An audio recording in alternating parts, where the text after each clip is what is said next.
एक बार की बात है। एक छोटे से गांव में एक मजदूर रहता था जिसका नाम मोहन था। मोहन पत्थर तोड़कर अपना जीवन चला रहा था।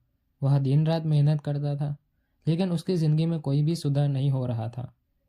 एक दिन काम करते करते वह थक गया और एक पेड़ के नीचे बैठ गया और भगवान से प्रार्थना करने लगा। भगवान, मुझे इतनी ताकत दो कि मैं दुनिया का सबसे शक्तिशाली इंसान बन जाऊं। मोहन की इच्छा थी कि वह एक राजाशाही जीवन जीवे।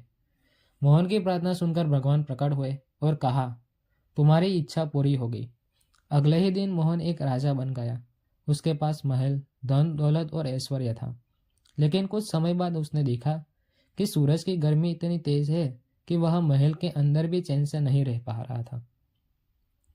उसने सोचा, राजा तो कमजोर है, असली ताकत तो यह सूरज के पास है। काश मैं भी सूरज बन पाता।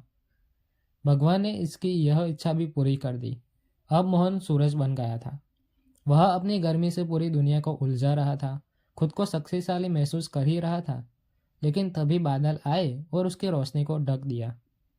मोहन ने सोचा, बादल तो मुझसे भी ज्यादा ताकतवर है। काश मैं भी बादल बन पाता। भगवान ने उसे बादल बना दिया। अब वह गरज ना करता, पानी बरसाता, जमीन को भिगोता और पाक भी नष्ट करता। लेकिन एक दिन वह एक बड़े पहाड़ से टकराया और पहाड़ अड़िग खड़ा रहा और बादल को हिला भी नहीं सके।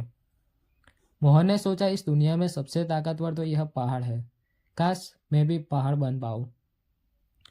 भगवान ने मोहन को पहाड़ बना दिया। वह अड़िग व शक्तिशाली महसूस कर रहा था। लेकिन तभी उसने महसूस किया कि एक आदमी हथौड़ा लेकर उसकी चट्टानों को तोड़ रहा है। उसने सोचा, यह आदमी तो मुझसे भी ताकतवर है। काश मैं फिर से वही मजदूर बन पाऊं। भगवान ने मोहन को फिर से मजदूर बना दिया। मोहन को अपने किए पे पछतावा था। अब मोहन समझ चुका था कि असली ताकत किसी भी पद, वस्तु या रूप में नहीं, बल्कि अपने काम और खुद पे विश्वास करने में है। दोस्तों, मोहन की तरह हमें भी हमें जीवन में आगे बढ़ना चाहिए और खुद पर विश्वास रखना चाहिए। यह कहानी आपको कैसी लगी, यह हमें कमेंट सेक्शन में बताइए और वीडियो को लाइक और चैनल को सब्सक्राइब कर दीजिए।